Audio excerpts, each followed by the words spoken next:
Vos dijiste que esto de hablar, por ejemplo, de que el Poder Judicial es una secretaría o el Poder Legislativo es una escribanía del Poder Ejecutivo, es muy argentino.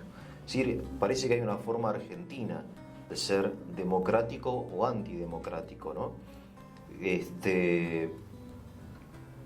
¿En qué consiste esta forma nuestra? Eh, el hecho de la ignorancia de la Constitución me da la impresión de que las leyes no nos importan demasiado. Totalmente. Nosotros tenemos muy buenas leyes, pero las desvirtuamos. Tenemos una muy buena ley fundamental, que es la Constitución, que es el marco donde se organiza toda la sociedad. Tenemos muy buenas leyes, la mayoría muy buenas leyes, que datan que son incluso antiguas, no son de ahora. Pero el problema no está en esa ley fundamental y en esa ley que da marco. El problema está en que lo que hacemos es desvirtuarlo con resoluciones, con ordenanzas, con leyes provinciales, con leyes de procedimiento. Todo lo que hacen es desvirtuar en definitiva cuáles son las leyes de fondo. O sea, desvirtúan justamente cuál es el objetivo o que la ley resguarda. Por ejemplo, tenemos un muy buen sistema penal, pero el Código Procesal Penal que podemos tener en la Ciudad de Buenos Aires, como puede haber en cada una de las provincias, justamente lo que hacen es desvirtuar estas leyes penales. Y justamente todo lo que son la normativa que sale emitida del Poder Ejecutivo, bueno, todo lo que hace es desvirtuarla. Entonces, ¿con qué termina? ¿Cuál es el resultado de todo esto? Que por cuestiones de chicanas o por una tercera puerta y demás, lo que se hace es no cumplir con la ley. O sea, seguro entiendo lo que decís es que las leyes, la legislación, en lugar de aplicar en casos concretos la gran ley que es la Constitución, la desvirtúa, la hace imposible, no sé, Sí, la deforma. La deforma. Me parece, hace poco leí, por ejemplo, que en Estados Unidos, cuando hay conflictos de carácter legal, se cita habitualmente la Constitución. O sea, la Constitución es algo que la gente trae y lleva aún en juicios de carácter menor, digamos, ¿no? Que, en cambio, en la Argentina, para llegar a la Constitución hay que pasar por una serie de normativas, de legislación, que finalmente uno no entiende de dónde, cuál es la relación entre esta ley fundamental que es la Constitución y toda esta... Se entiende lo que quiero decir, ¿no? Como una especie de... En realidad, toda ley que emane del Poder Legislativo, toda norma que emane del Poder Ejecutivo y toda resolución judicial que se tome, tiene que estar conforme a la Constitución Nacional. O sea, no hay manera, o sea, por ejemplo, el dictado de un decreto por parte del presidente tiene que estar conforme a las atribuciones que le otorga la Constitución Nacional. ¿Y qué pasa, por ejemplo? Que hay presidentes que emiten decretos atribuyéndose potestades que les corresponden única y exclusivamente al Poder Legislativo. Ya ha sucedido. No hace falta nombrar casos, pero digamos, sucedió. Entonces ahí ya hay un conflicto entre dos poderes, que en definitiva después tiene que resolver el tercer poder, que es el judicial, ¿no? Entonces, esto es desvirtuar. ¿Por qué? Porque se trata de tomar un atajo. Cuanto esto tendría que ser muy sencillo, y de hecho lo es en muchos países. De hecho, en Estados Unidos se trabaja así. En Estados Unidos, para legislar más allá de la Constitución, ellos tienen un sistema de enmiendas. Que el sistema de enmiendas para la Constitución de Estados Unidos es algo muy complicado, del cual no se llega fácil. Y ellos tienen un sistema parlamentario muy fuerte. Entonces tienen mecanismos de discusión y demás, pese a que allá tienen un bipartidismo.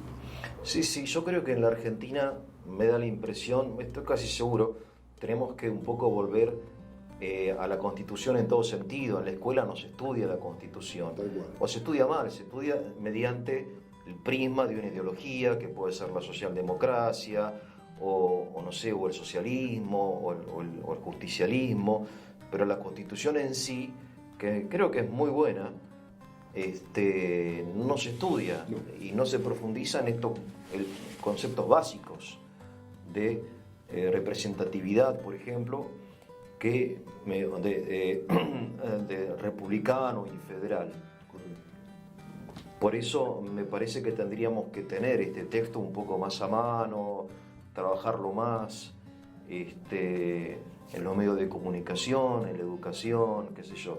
Pero sin el prisma, me parece a mí, de la ideología. Porque, por ejemplo, Alfonsín decía, y esto a mí sinceramente no me gusta, con todo respeto, John, que la democracia es una forma de vida, decía, ¿no? ¿Te acordás? Sí, con la democracia se educa, con la democracia se come, o sea, la democracia era una especie de fuente de todos los beneficios. Que me parece a mí que es un discurso más cercano a la socialdemocracia, ¿no? Que estaba identificado. Claro, sí, que es más que una forma de gobierno, es una ideología. Yo digo que en la idea básica de nuestra Constitución es que la democracia es una forma de gobierno, fundamentalmente, compuesta por tres cosas, digo, la representatividad, la división de poderes y el federalismo, ¿no? Sí. Es decir, esto de la forma de vida a mí no me gusta, pero bueno, es un tema opinable, qué sé yo. Sí, no, es que también depende de cada sistema. Claro. Acá es donde entra en juego, digamos, no es lo mismo Argentina que Paraguay, no es lo mismo que Chile. Claro. No es lo mismo Sí, hay que ver la época también. Alfonsín salía de una dictadura y por eso tenía que insistir mucho en el tema digamos. También una estrategia electoral, supongo. Sí, igual esto que lo dice Alfonsín lo dice ya cuando pasó, después lo dice en el 2006. Donde ya hubo un contexto de gobiernos militares, después vino él, después vino un gobierno de libre, digamos, que realzaba el libre mercado, que fue el de Menem, y después de todo esto él veía los distintos contrastes y hablaba de esto de la democracia como forma de vida, pero en realidad también hablaba mucho de que si realmente fue bueno o no el pacto de Olivos por el cual se llegó a la modificación de la Constitución del 94. Claro. Entonces, un poco ponía él en tela de juicio todo esto. Lo importante que para él es que democracia y república es una palabra sola. Sí, de hecho creo que en general se entiende así, como yo he leído a algunos autores españoles y ellos hablan, por ejemplo, de que la democracia es la consecuencia de la república. Claro. Pero bueno, de alguna manera identificando un poco ambas cosas, ¿no? Pero volviendo al tema de los partidos políticos, yo lo que veo es que en la Argentina, por ejemplo, ¿no? En este mecanismo de poder, hay muchísima gente muy talentosa que podría tener lugar en la conducción del país.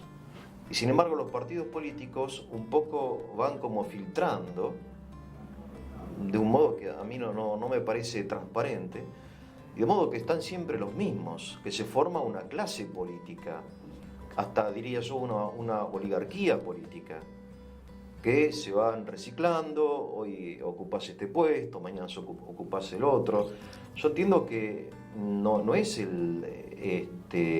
entiende lo que quiero decir? Sí, digamos, ahí se porque pierde deja de ser representativo. La clase política se representa a sí misma. Claro, se pierde la idea de bien común. Claro. Que es justamente la que tenemos que velar, ¿no?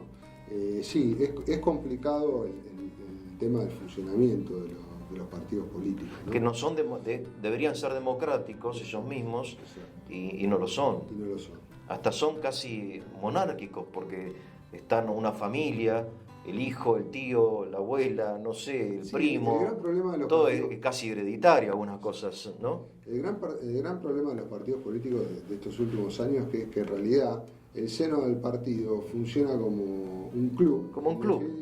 pero donde está todo el motor de pensamiento, de idea, donde se lleva a cabo la actividad del partido político, son en fundaciones.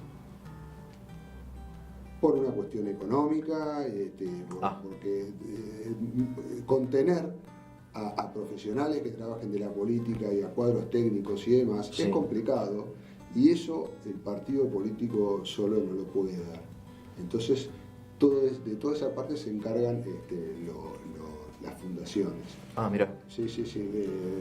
Todos los partidos políticos tienen fundaciones donde van sus cuadros técnicos y donde discuten cuáles son las políticas justamente a llevar a cabo ante un eventual gobierno o en el caso de oposición, ¿no? Que son de donde se nutren los partidos políticos. Quizás esto también habría que empezar a tenerlo en cuenta y hacer una modificación que la Argentina todavía se merece hacerla, ¿no? Y yo creo que hay poco acceso a la conducción ¿Qué? de gente idónea. Sí, Viste, idónea. hay un artículo en la Constitución, no me acuerdo cuál es, que dice que la única condición que en la Argentina no hay títulos de nobleza, Sí. 17 creo. Sí, lo del linaje. Y la única condición es la idoneidad, dice, Sí. para la función pública. Sí. Bueno, este concepto de idoneidad, que puede ser intelectual, moral, etcétera, en fin, no se tiene en cuenta muchas veces porque se favorece la afiliación al partido político o hasta la relación de parentesco, de amistad, Bueno. o de negocio que Hay tenés, ¿no? leyes específicas. Amigos, Sí, aparecen, digamos, toda una corte de gente. Sí, hay leyes específicas, incluso un decreto, por ejemplo, del gobierno de Macri, en el cual se prohibía tener familiares. Y ahora pasó de que el nuevo gobierno nombró 2 familiares, estando vigente ese decreto. ¿Y qué se hizo después de nombrarlo? Se dejó sin efecto el decreto. Entonces, estos son los atajos justamente en los cuales, y hay política de Estado que hay que mantener. Lo que le falta a la Argentina, según mi visión y Sí. mucha gente, es que no hay política de Estado. Parece ser que una política de Estado que sí se cumplió fue la democracia.